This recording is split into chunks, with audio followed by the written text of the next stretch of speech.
Boa noite, irmãos. Paz do Senhor Jesus. Vamos ao tema dessa noite. Antes de 9h15 nós encerramos. E como temos feito em todos os cultos a partir daqui, coloque para mim o tema: a verdadeira essência do povo de Deus. Leia comigo 2 Coríntios capítulo 2, versículo 14 ao 16. Vou fazer um breve comentário, mas não vou pregar sobre isso não. Se não der para terminar a mensagem hoje, eu termino na quinta, sem problema. Mas 2 Coríntios diz assim, capítulo 2, versículo 14 e 16. 14, isso.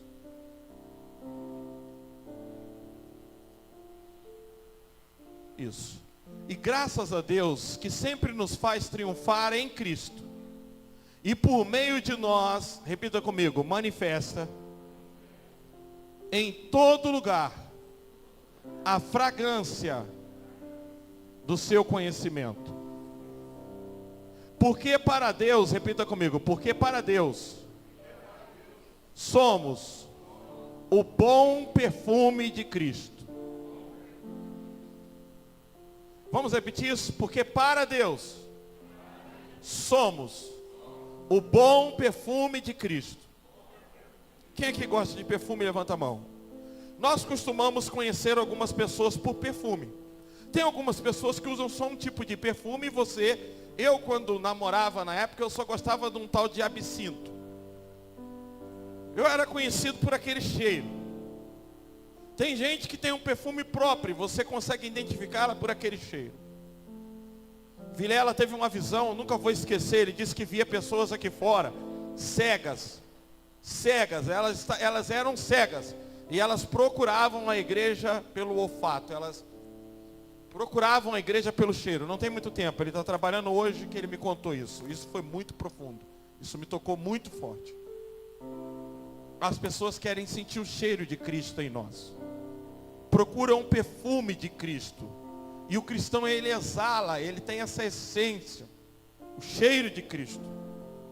Nós cantamos na quinta-feira passada que nós estamos voltando à essência da adoração, e a essência és tu, Jesus. Então, por que eu estou lendo esse texto e não vou pregar nele?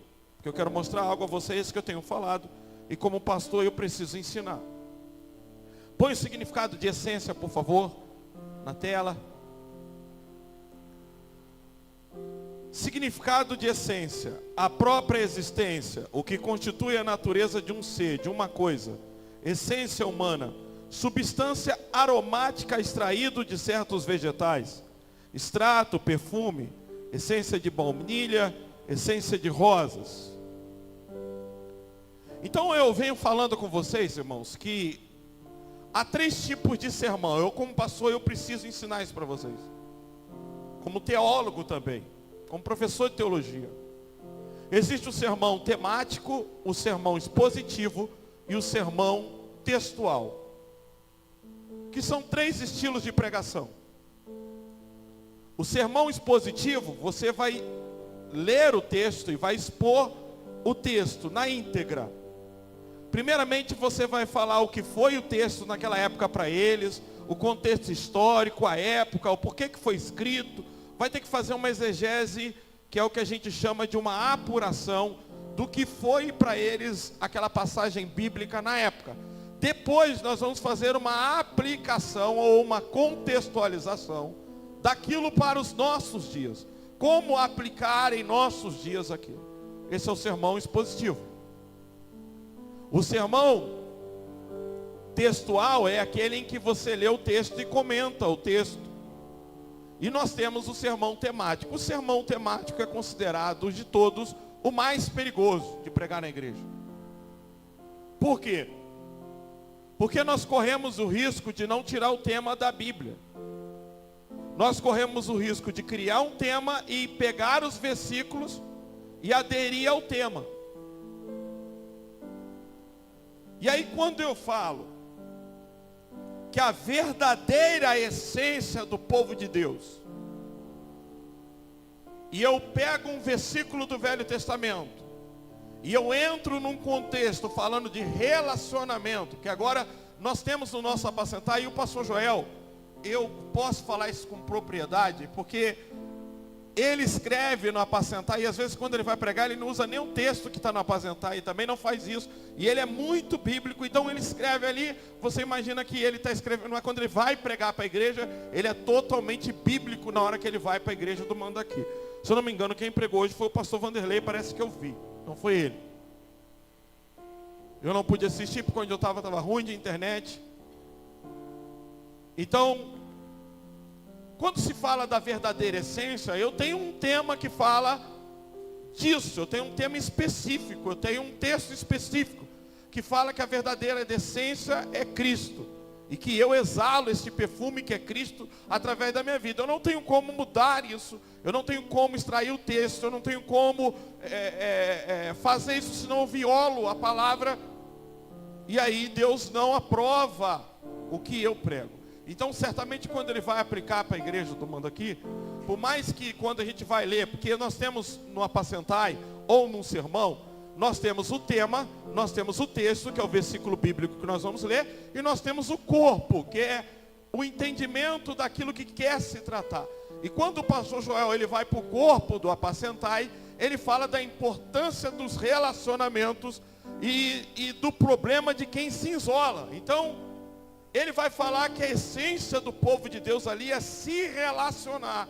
A essência do povo ali não é um isolamento. É quando nós buscamos o relacionamento, a convivência em comunidade, congregar, estar nas células. Ele traz essa ideia no apacentai.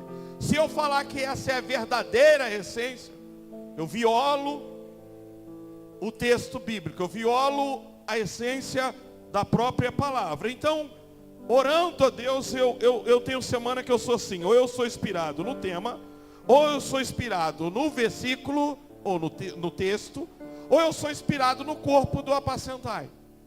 E ele nos dá essa liberdade. E eu fui inspirado então no corpo do apacentai, não no tema, que vai tratar de relacionamento e de isolamento. Então eu dei um subtema, que é, repita comigo, o verdadeiro essencial. Vamos de novo, essencial do povo de Deus.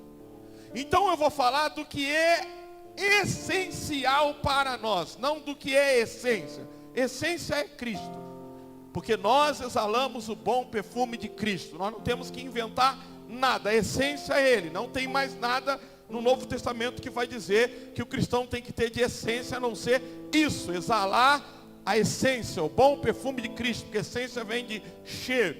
Agora o essencial não. O essencial sim, vamos para o essencial. Significado de essencial, coloca na tela. Olha só, repita comigo, o que é imprescindível, muito necessário, fundamental, o que não pode ser deixado de lado e nem ignorado. O essencial para uma mãe são os filhos. O que expressa o mais relevante, o significativo de algo necessário, próprio a algo ou alguém, característico, inteligência, sua característica essencial, que é primordial, que não se pode dispensar, indispensável, funcionário essencial. Então hoje eu dou um subtema, o verdadeiro essencial do povo de Deus. Quando é que o povo de Deus se torna essencial? O que é essencial para nós como igreja? E para isso eu quero ler um texto que talvez vai se tornar controverso. Mas eu quero dizer para vocês que o que é essencial para o povo de Deus, o que não pode faltar num cristão em hipótese alguma, e aí eu estou respeitando o corpo do apacentai, que fala de pessoas que se isolam, de pessoas que saem da comunidade, que deixam de viver em comunidade. Repita comigo, é a coragem. O povo de Deus sem coragem é a coisa mais terrível que existe. Quando o medo, esses tempos atrás, o Cleito veio falar comigo que ele teve uma visão, que ele via muitos irmãos da igreja apavorados, porque estavam num lugar muito sombrio, e no alto um demônio voava, E nesse demônio estava escrito medo. Nada mais paralisa a igreja do que o medo. E nós vamos ver isso, é bíblico. Então, o que é essencial para a nossa vida é a coragem. Nós precisamos ser um povo destemido e com coragem. Leia comigo 1 Reis 19, nós vamos ler a partir do versículo 1. 1 Reis 19, 1, coloca na tela na NVI. E vamos ler até o 18, olha lá. Ora, um dia antes vocês sabem que Elias foi lá e fez cair um fogo do céu lá no Monte Carmelo. Matou 900 profetas, 450 de Baal, 450 de Astarote. Fez chover. Cara, Elias é aquele cara que ele foi para o ribeiro de Quiriate. Comia 2 vezes por dia na boca dos corvos. Aí Deus mandou ele para a terra de Jezabel alimentar uma viúva que estava morrendo, e ele viveu na casa daquela viúva, e milagrosamente o azeite não faltou, a farinha, depois ele profetizou chuva, que tinha seca, e veio chuva sobre Israel, e ele era considerado por Acabe o perturbador de Israel. O perturbador, chamado assim, você é o perturbador, de tanta valentia e coragem. Mas olha o que vai acontecer com Elias. O que hoje é conhecido como síndrome de burnout, se eu não me engano, ou depressão ou síndrome do pânico, que é falado muito em nossos dias, que de fato é uma doença emocional. Acabe contou a Jezabel tudo que Elias tinha feito, e como havia matado todos aqueles profetas à espada. Por isso Jezabel mandou um mensageiro a Elias para dizer-lhe: que os deuses me castiguem com todo rigor, se amanhã nesta hora eu não fizer com a sua vida o que você fez com a deles. Repita comigo: Elias teve medo. Elias teve o quê? Aqui ele encerra a sua carreira como profeta. Veja que o cara matou os 900 profetas dessa mulher, e ele ficou com medo de uma mulher, da ameaça, mensagens. A gente tem que tomar cuidado com mensagens, porque o diabo, a Bíblia diz que ele é como um leão que ruge. Então, ele manda mensagens, e aí o diabo nos afronta através de ameaças. Ele tenta nos intimidar, através do mercado financeiro, através do STF, através de tanta coisa que você vê por aí. A igreja, ela sofre intimidação. Tanto que Golias, ele gritou 40 dias. Não tem aí um homem para se apresentar, e o povo com medo de intimidação não enfrentava Golias. Então veja que esse Elias, esse homem tão valente, esse homem tão cheio do Espírito Santo, esse homem tão dependente de Deus, a partir daí, a vida dele vai ser dirigida pelo medo. E daqui a pouco eu volto para falar qual é a consequência, qual é o estado emocional, se der tempo, se eu não tiver, continuo a quinta, de uma pessoa cujo medo toma conta da vida dela. E por que ele teve medo, do que ele teve medo, e quais são os sintomas do medo, e por que isso é tão destrutivo à nossa vida. Meus irmãos, agora eu já posso afirmar que o essencial para o povo de Deus é a coragem de enfrentar os seus medos, até porque, irmãos, medo a gente vai ter sempre, é impossível viver sem medo. Agora o medo não pode dominar a minha vida. O medo, ele precisa ser enfrentado. Ele precisa ser enfrentado. Então o que é essencial, o que é fundamental, o que não pode faltar na minha vida nunca.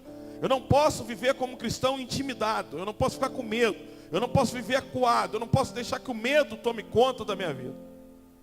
Nós vamos ver os sintomas disso, como é ruim. Então eu já posso afirmar que o essencial para o povo de Deus é a coragem de enfrentar seus medos ou intimidações. Por que tem crente que chega no final do mês e diz assim: eu não vou tirar esse dinheiro não, porque vai faltar? Ele não é dizimista. O que faz ele não ser dizimista? Medo. Medo. Se eu tirar 10%, vai faltar. Medo. O medo amarra, o medo prende, o medo faz com que ele não viva as promessas de Deus. É daí que eu quero ler um texto no Velho Testamento e um texto no Novo Testamento, para dar base e depois voltar nessa passagem. Porque para nós a coragem, ou ter coragem, é essencial. Porque Deus mesmo, Ele diz e Ele mostra o porquê. Vamos lá em Josué capítulo 1, versículo 3. Olha que interessante. Eu acabei de ler para vocês antes do vídeo. Como prometi a Moisés, todo lugar onde puserem os pés, eu darei a vocês. Repita comigo, promessa. Seu território se estenderá, repita comigo, até a esquina. Até o fundo do terreno. Vamos de novo. Seu território se estenderá até a esquina. Até o fundo do terreno. E do grande rio Eufrate a toda a terra dos hititas, até o mar grande no oeste. Ninguém conseguirá resistir vocês todos os dias da sua vida. Assim como estive com Moisés, estarei com você. Nunca o deixarei e nunca o abandonarei. Agora presta atenção neste versículo. Não era só ler Bíblia, não era só ouvir promessa. Olha lá, repita comigo. Seja forte e corajoso. Irmãos, tem muita gente que faz faculdade, tem muita gente que faz curso, tem gente que vira patrão, outros viram empregado mesmo com faculdade, porque não tem coragem. Tem muita gente que tem muito conhecimento, mas sem coragem a gente não vai, sem atitude, a gente não vai a lugar nenhum, porque é a coragem que nos move, é a coragem que nos impulsiona, é a coragem que nos dá um espírito empreendedor, é a coragem que nos capacita a avançar. Então Deus está falando para esse cara, ó, você tem que ser forte, e você tem que ser corajoso. Forte ali não tem nada a ver de ser igual eu, tá? Ser forte ali é no caráter, é no posicionamento, e você tem que ser corajoso. Por que corajoso? Porque os desafios iam ser grandes, eles iam enfrentar exércitos, cidades fortificadas, gigantes, como vamos ver daqui a pouco. Então seja forte, que você conduzirá este povo para herdar a terra que prometi sobre juramento aos seus antepassados. 7. Somente, repita comigo, seja forte e muito corajoso. Fala para o seu irmão, é muito, irmão, não é pouco não. Quem era o personagem lá? Fala nisso, os jovens estão me devendo a peça o Cristão de Oz. Eu não esqueci disso não. Quem era o personagem que faltava coragem? Vocês lembram? Era o leão? Da Dorothy lá do mundo de Oz? Era o leão. Imagina um leão sem coragem. Então está indo todo mundo para Oz. O espantalho, ele queria um... Quem lembra? Ó, quem não é possível que ninguém viu o Mágico de Oz aqui? Você sempre me deixa com vergonha desse jeito, gente. Era o espantalho, era o leão, o homem de lata e a Dorothy. E tinha um cachorrinho. Quem lembra o nome do cachorrinho? Aí eu estou apelando.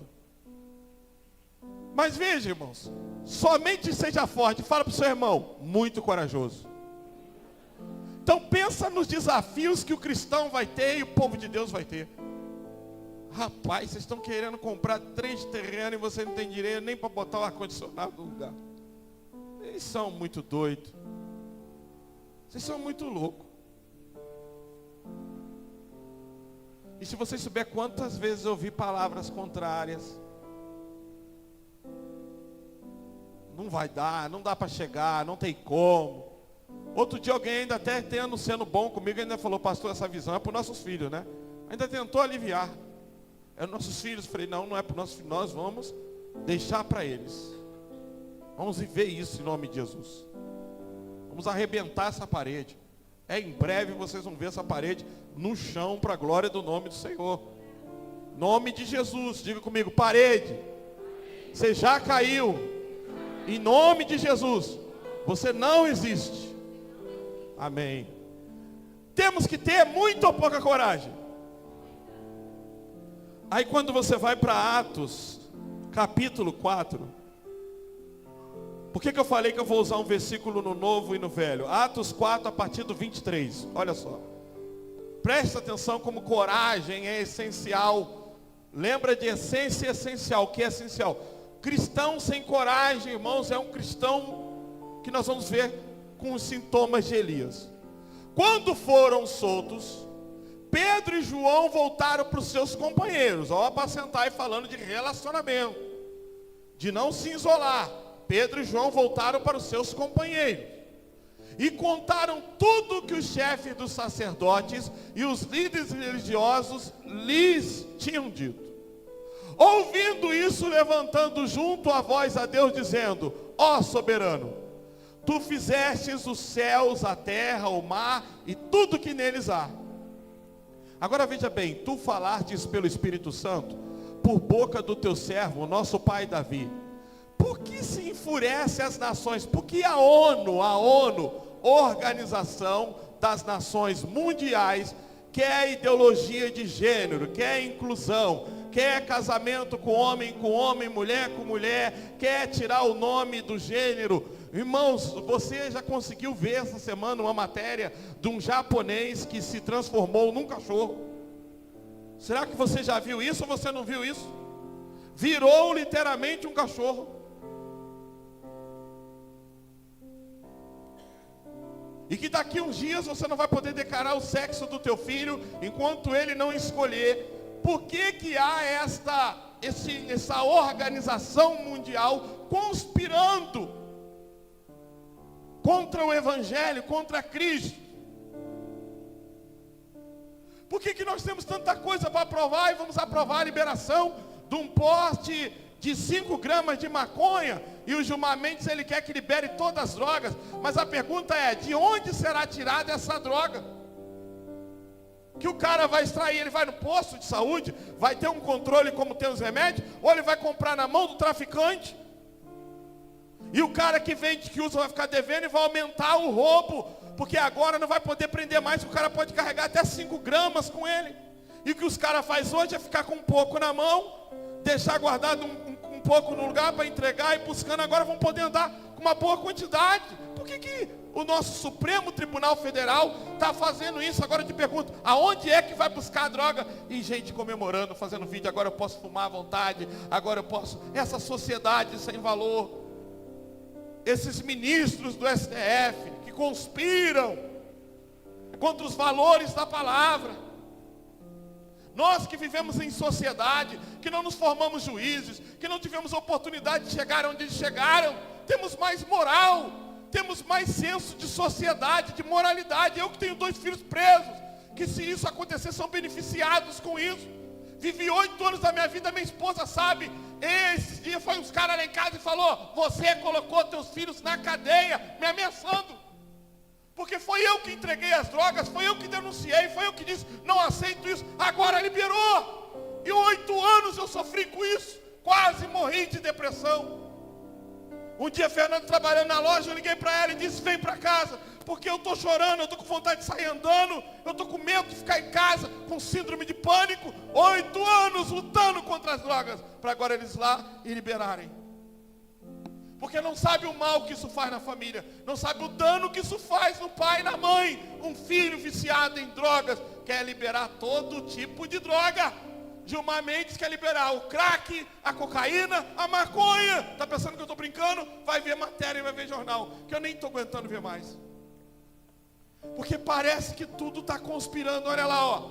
Veja bem, porque se enfureceram as ações e os povos conspiram em vão, estão conspirando contra a igreja. Olha o desafio, versículo 26.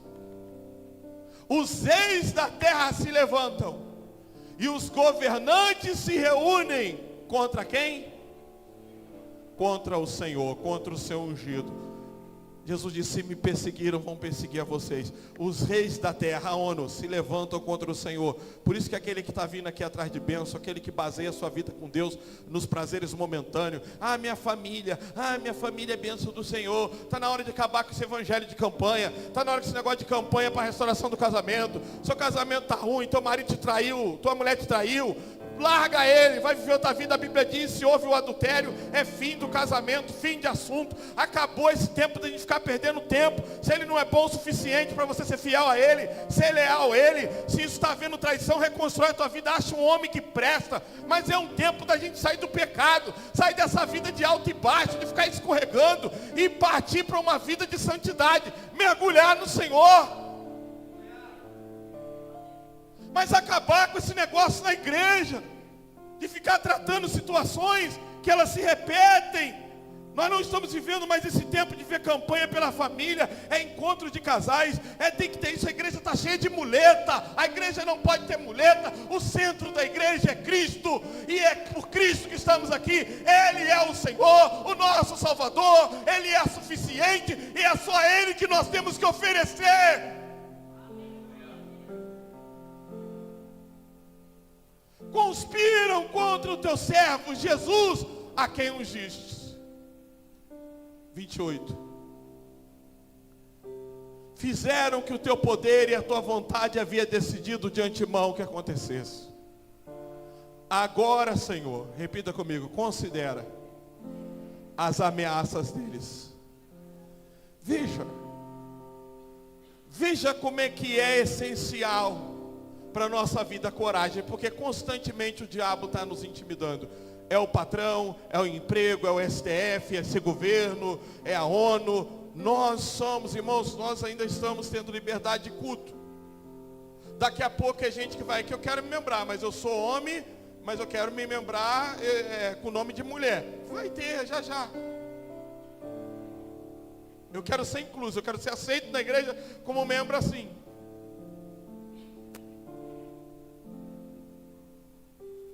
Direito da minoria.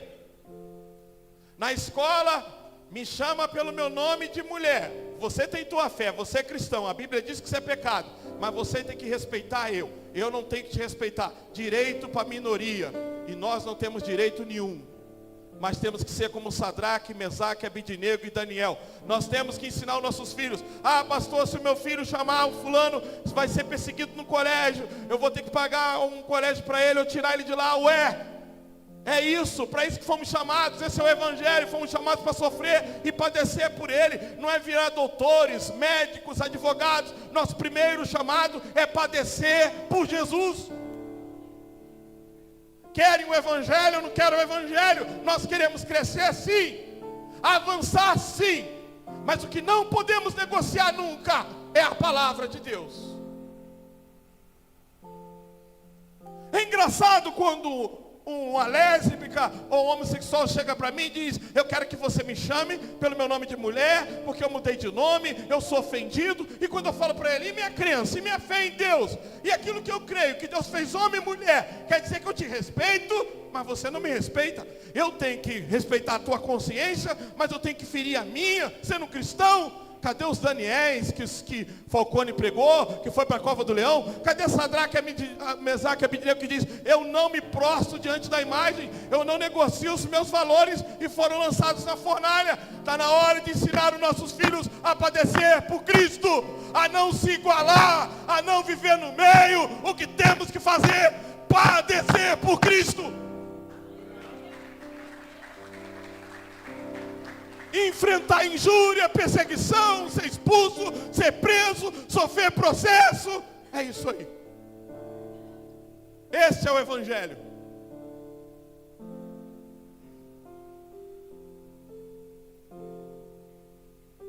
Agora, Senhor, considera as ameaças deles e capacita os seus servos o quê? Olha como é que é essencial a coragem. Olha como é que eles entendiam que não dá para falar de Jesus sem coragem.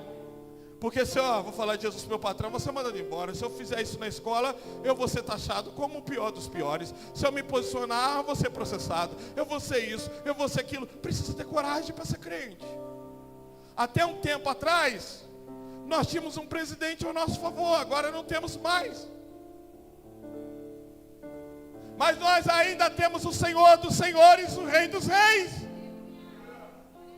E não temos que ter medo. Agora nós temos que recorrer a Ele. Porque essa palavra, para ser pregada, é preciso ter coragem. O André Valadão foi falar na igreja dele, foi falar na live da igreja, que Deus não tem orgulho do orgulho gay, e ele está sendo perseguido, processado, ameaçado de ser preso por discriminação, sendo que ele está falando dentro da igreja, e quem assiste a live assiste se quiser ou não. Eu tenho um controle em casa, eu coloco em qualquer programa que eu quiser. Alguém foi lá, assistiu, pegou aquilo e vai processar ele, porque ele disse que Deus odeia o orgulho gay. Mas ele falou para a igreja, gente, cadê os nossos direitos? Por que homossexual e lésbica tem que ter direito e nós não? Aonde está o nosso direito? Não nos dão, não tem problema. O nosso direito vem do céu, o nosso direito vem da palavra de Deus.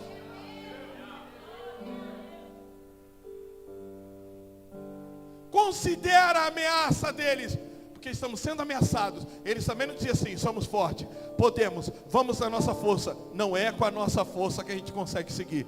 Se a gente não orar, não buscar a Deus, não ser cheio do Espírito Santo, nós vamos sucumbir diante dessa geração. Nós vamos sucumbir diante da ONU. Nós vamos sucumbir diante desse judiciário. Nós vamos sucumbir diante desse governo, porque nós precisamos de coragem. E a nossa coragem vem do alto, a nossa coragem vem do céu, a nossa força vem do Senhor. Veja, concede os teus servos, capacita, repita comigo, capacita os teus servos a anunciarem a tua palavra corajosamente.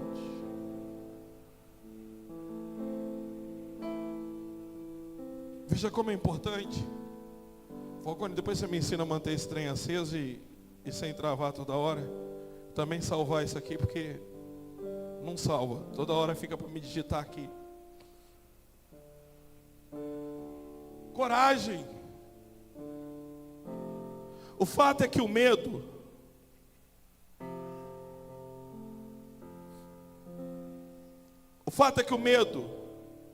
é, sem sombra de dúvidas, o maior paralisador do povo de Deus. Por que tem igreja que não cresce, irmãos? Porque o pastor diz assim: é melhor esse pouquinho salvo do que muita gente perdida. É o medo de ter muita gente, é o medo da igreja ser grande ao ponto dele não ter como controlar todo mundo, vigiar todo mundo. A palavra de Deus é suficiente. Você acha que eu não sei que tem gente que na igreja é em pecado?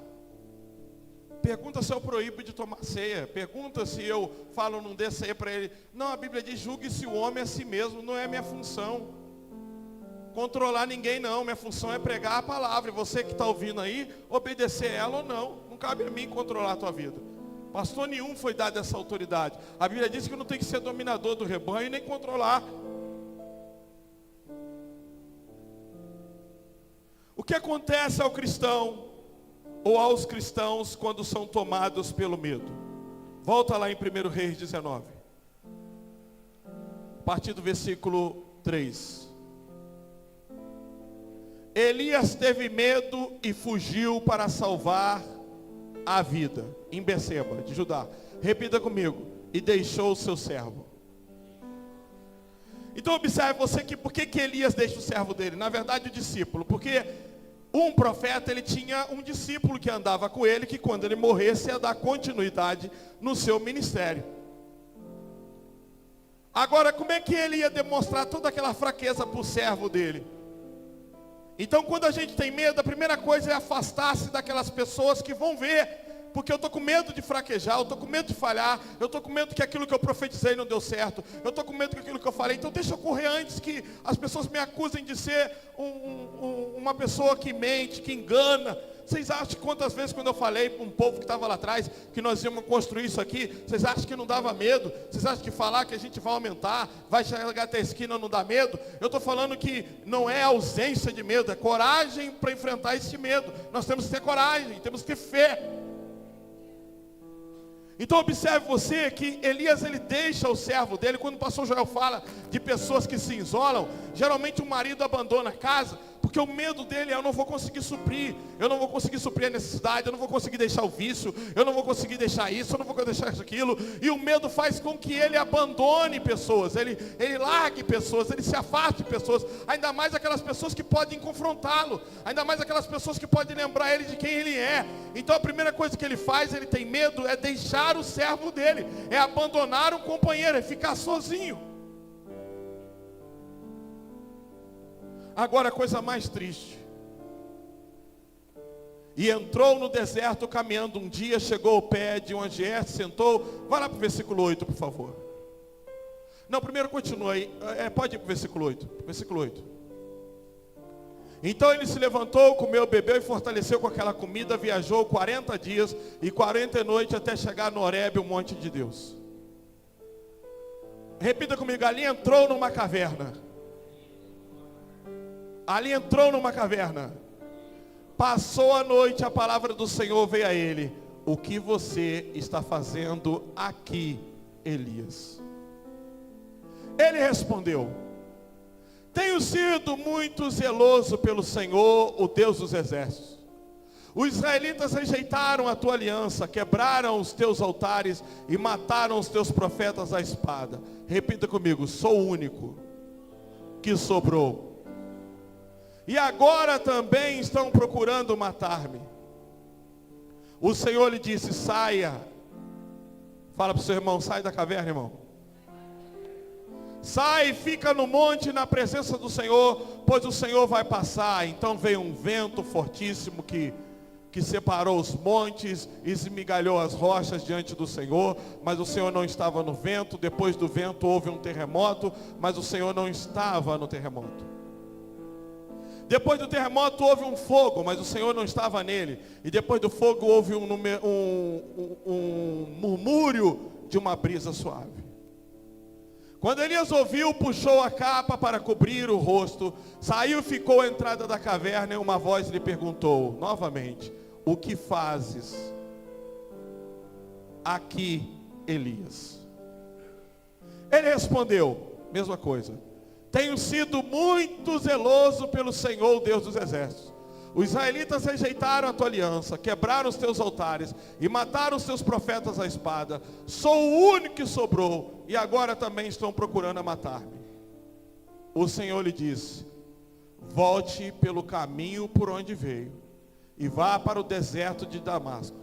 Chegando lá, unja Azael como rei da Síria. Unja também Jeú, filho de Nissi, como rei de Israel. Repita comigo: e unja Eliseu, filho de Safete, de Abel-Meolá, para suceder a você como profeta. Versículo 17. Jeú matará todo aquele que escapar da espada de Azael, e Eliseu matará todo aquele que escapar da espada de Jeú. No entanto, fiz sobrar 7.000 em Israel, todos aqueles cujos joelhos não se inclinaram diante de Baal, e todos aqueles cuja boca não beijaram. Ele disse: eu fiquei sozinho. Deus falou: você está enganado. Tem 7.000 em Israel. Deixa eu dizer uma coisa para você. Você pode olhar para todo lado e ver erro em todo lugar, mas tem um povo firme aguardando Jesus, um povo santo, um povo que não negocia os seus valores. Você pode olhar e dizer: mas tem muita coisa errada. É a sua visão de medo, a sua perspectiva. Observe que um problema acontece com Elias. E qual é o problema que acontece, pastor, com alguém que é tomado pelo medo? Veja que Deus falou para Elias: vá para o ribeiro de Quiriate, vá para a casa da viúva.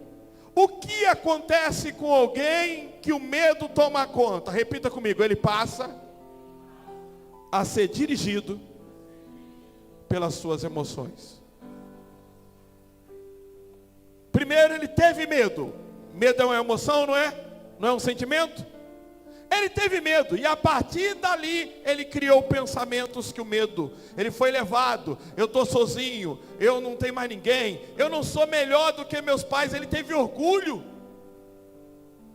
Ele vai falar para o anjo: eu não sou melhor que os meus pais. Porque ele se achava melhor. Olha o orgulho do cara, ele achava que era melhor, ele diz, eu não sou melhor do que meus pais, passa, eu não sou melhor do que os meus pais. Então nós estamos falando com alguém que está com orgulho, alguém que está, irmãos, sendo guiado pelas suas emoções, e que está cheio de autocomiseração por si mesmo, autopiedade. Só eu fiquei, querem matar, querem acabar com a minha vida. Olha como é que a depressão, ou a síndrome de burnout, ou como você quer chamar, é potencializada quando você se isola. Porque olha o pensamento dele.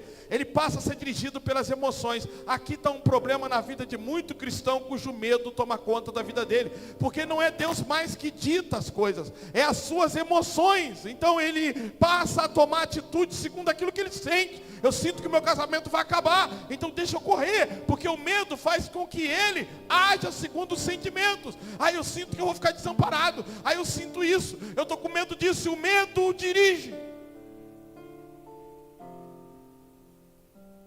Então as emoções agora tomam conta. As emoções é que está no controle, e as emoções é que está dizendo para ele o que ele tem que fazer. Então ele está falando, olha... Aí como é que você vai tirar uma pessoa dessa da caverna? A pessoa ela está, presta bem atenção, com orgulho elevado, porque eu não sou melhor do que os meus pais, se achavam melhor do que os pais. Como é que trata uma pessoa que é orgulhosa? Uma pessoa, queridos, que está sendo dirigida pelas suas emoções, ou seja, quem controla é o que ele sente, é o que ele pensa, é o que ele acha, é o que o coração, não é a palavra de Deus, a palavra não interessa, são as emoções dele que ditam o seu comportamento. E pior, ele está cheio de pena de si mesmo. Coitado de mim, porque eu sou assim. Ah, é porque vocês não estão no meu lugar. É porque eu estou desse jeito. É porque a minha luta é grande. Tudo dele é maior do que os outros. Tudo dele é pior do que os outros. Deus está falando, rapaz, como é que você está dizendo que você ficou sozinho? Só você restou. Como é que você está com medo de Jezabel? Eu quero te falar uma coisa, você matou 900 profetas. Vai lá e unge Jeú. Quem escapar da espada dele vai cair na espada do outro. E quem escapar da espada do outro vai cair na espada de Eliseu, que vai te suceder como profeta no teu lugar. Mas a minha obra continua, Elias. Eu continuo sendo Deus. Eu vou avançar, salvando, libertando, destruindo o pecado e preparando a minha igreja para a eternidade.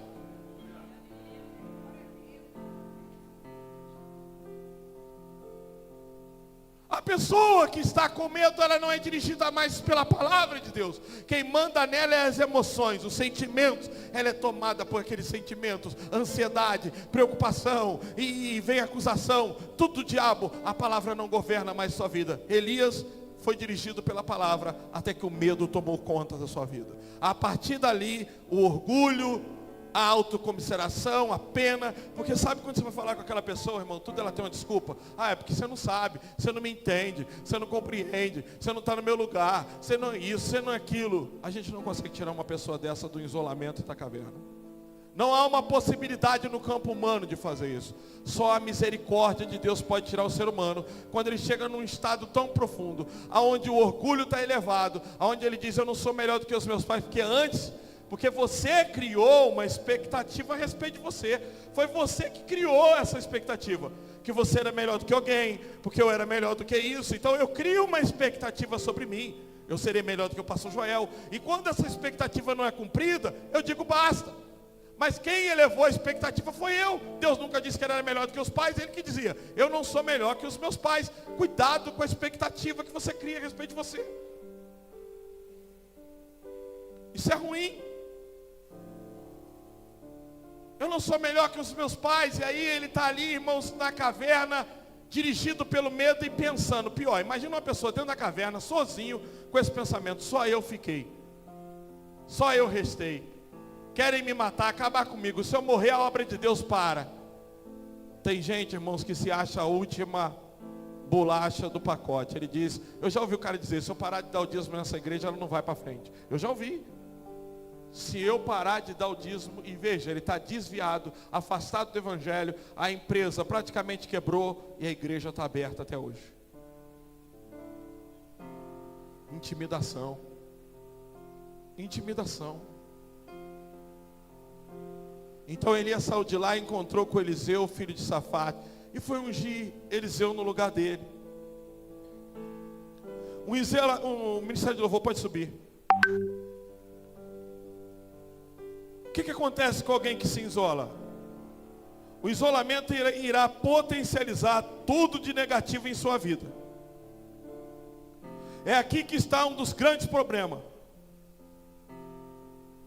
O tipo e o nível de isolamento que somente Deus tem o poder de tratar. Quando a pessoa chega a pessoa, ela tem vitimismo e orgulho. Como é que você ajuda uma pessoa dessa? O orgulho e o vitimismo. Ela criou uma expectativa a respeito dela. Essa expectativa foi frustrada. E agora ela está dizendo, eu não sou o que eu pensei que eu era. Eu não cheguei onde eu era. Eu não sou isso, eu não sou aquilo. E aí ela é vítima ainda. Coitadinho de mim, é que você não sabe o que eu estou passando. O meu problema é grande. O meu problema é terrível. A minha crise é maior do que a sua. A minha crise, Pedro disse, quando vocês estiverem passando por tribulação, olha ao teu redor. Você acha que no dia que você estiver com um problema, presta atenção, vou te dar um conselho.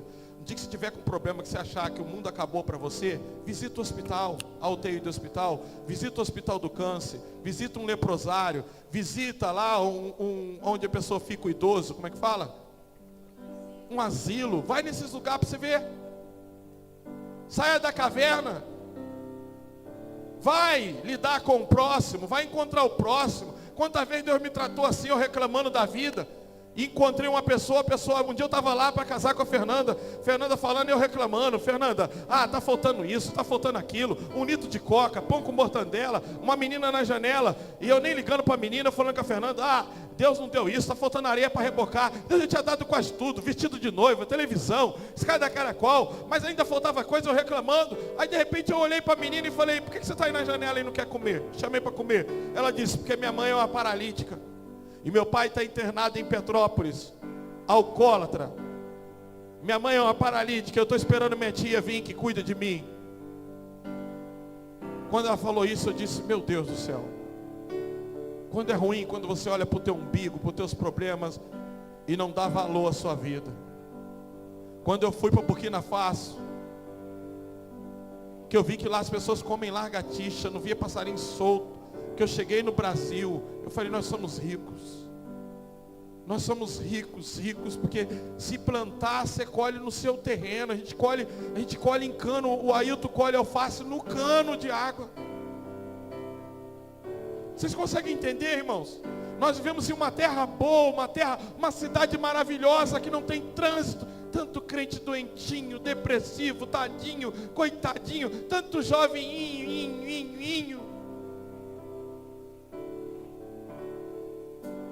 Uma irmã falou comigo, pastor, o que eu falo? A menina tomou um monte de remédio para se matar e não conseguiu. Eu falei, fala para pular da cachoeira.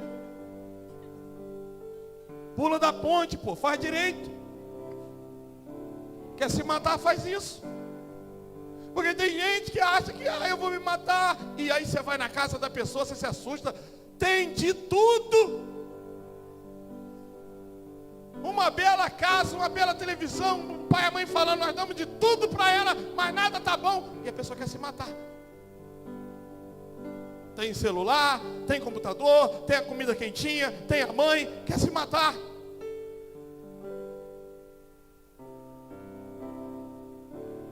Não sou melhor que meus pais. Só eu fiquei, tira a minha vida. Irmãos, não podemos ser dirigidos por nossas emoções. Precisamos ser dirigidos pela palavra de Deus. E eu não vou poder ler os 2 capítulos, eu vou ler na quinta-feira, se Deus permitir. Mas eu acho que dá para ler pelo menos o 14 de Números. Põe o 14 de Números, Números 14, versículo 1. Olha o quão terrível é o medo. Naquela noite toda a comunidade começou a chorar em alta voz.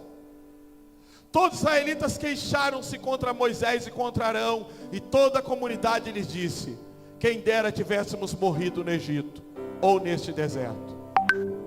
Porque o Senhor está nos trazendo para esta terra, só para nos deixar cair a espada. Nossas mulheres e nossos filhos serão tomados como despojo de guerra. Não seria melhor voltar para o Egito? E disseram uns aos outros, escolhemos um chefe e voltemos para o Egito. Então Moisés e Arão prostraram-se com o rosto em terra diante de toda a assembleia dos israelitas.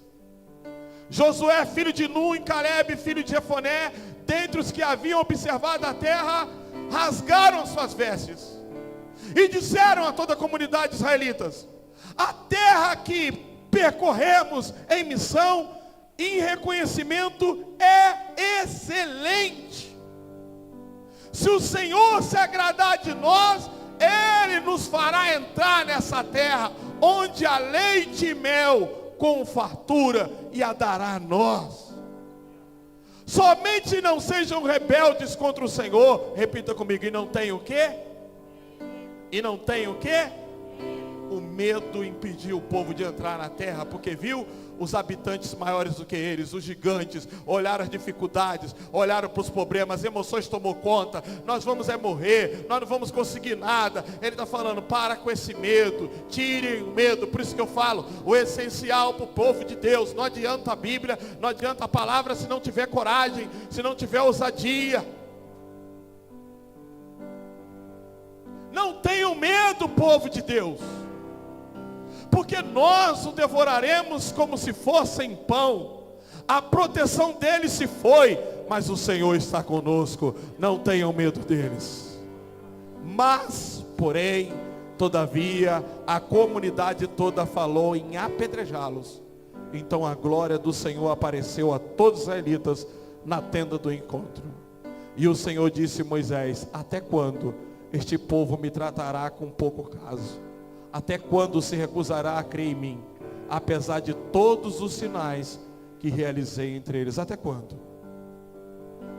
Deus está dizendo: até quando? Até quando você vai enrolar, você vai ser infiel, você vai ser um crente medroso, cheio de desculpa? Tudo é desculpa, tudo é coitado de mim. A pergunta que eu faço para concluir essa mensagem, a aplicação dessa noite é uma só. Vire para o seu irmão do teu lado e faça para ele a seguinte pergunta: meu irmão e minha irmã, fala para ele: meu irmão e minha irmã, que está aqui nessa noite, você tem sido escravo de suas emoções? Escravo do medo? Ou você é guiado pela palavra de Deus? Pergunta para ele de novo: você tem sido escravo de suas emoções? Escravo do medo? Ou você é guiado pela palavra de Deus?